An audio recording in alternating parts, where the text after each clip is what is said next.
someone asked me the question once, that are leaders born or are they made? I don't know the answer to that. But the experiences I've had the opportunity to observe, I believe that you're a product of your environment. So what does that mean regarding leadership and Tom and Lewis, is that they've had the opportunities, they're coming through our system, to watch and observe other leaders and how they've operated. And I'm sure there would have been times where they've gone, wow, that was inspirational. Wow, how well did he deal with that situation? Look at the way he's talking. And look how he changes his voice and his tone and his cadence when he's talking about this subject. And there'll be other times when they're going, oof, if I was in that situation, I wouldn't do that. So they're learning good and bad things that resonate within what they think is important to them as human beings, and the inspiration inspiration they've had from people and mentors in their life.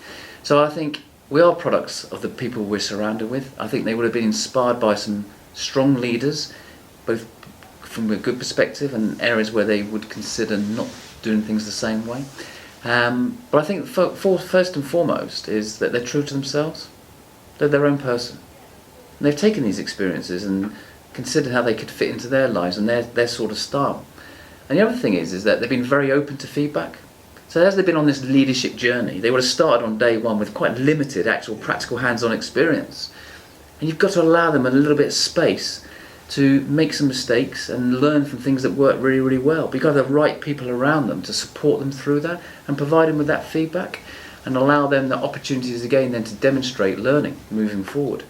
So I think it's an ongoing process, but I think they have been a product of their environments.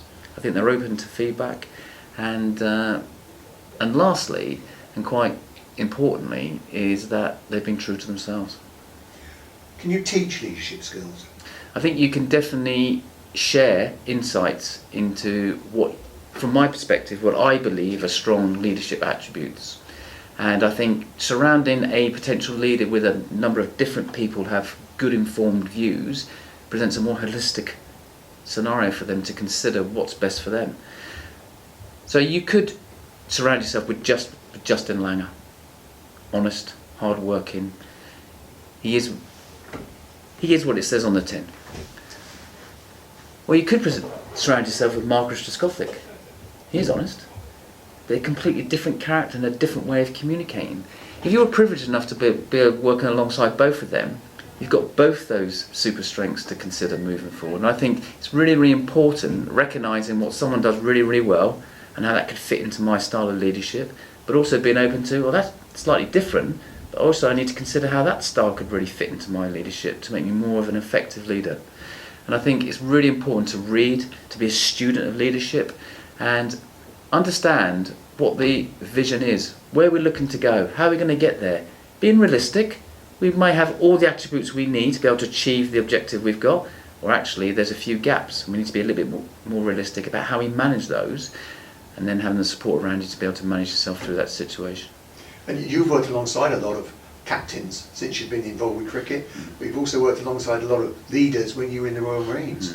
I mean, how do you see it yourself? I mean, how has it helped you enable to evolve your own sort of attitude towards leadership? I've had an unbelievable education from the military with the Royal Marines, through observing and working with leaders within cricket, and that could be a captain or that could be a coach. I've had opportunities to work with the England environment, working with England captains and England coaches, and I've also had the insights of going through educational courses with the ECB, as well as external educational courses as well. And it's about a hybrid of all that learning, and there's no doubt in my mind my leadership style has evolved. I've made some mistakes, there's no doubt about that, and with time I've recognised internally that I've made a mistake, or I've seen that there's a better way to do that by being educated externally. So when I'm presented that opportunity again, I look to do it differently. Tom Haber was a very young man when he was appointed here as captain, 22. Here we are now, 3 years on, and he's maybe not the finished deal, but he's beginning to show real signs of quality leadership, isn't he? What do you think he's learnt on his journey, and how far do you think he can go with all of that? I think one of the things he would have learnt is that how important it is to have people around you trust.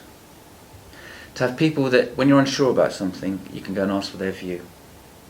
And you can trust their view, And actually, if you choose not to use their view, they trust that you've listened to them. That's really important. Otherwise, people shut down and they won't share information to you. He is a man that has very strong integrity, very strong values and beliefs, understands the DNA of this organisation, and every decision he makes, he doesn't make it from his own individual perspective. He makes it from the team's perspective and the club's perspective. That's what makes him such a good leader. Yes, there's areas where he has grown and developed because his knowledge and expertise was quite limited, understandably. But by providing him opportunities, he gains those experiences. By providing those opportunities and those experiences with the right people around him to support him, he can continue to grow and maintain his confidence. Confidence is a massive thing.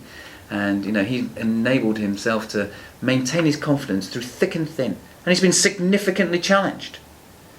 The great thing about Tom Abel is people believe in him. They follow him.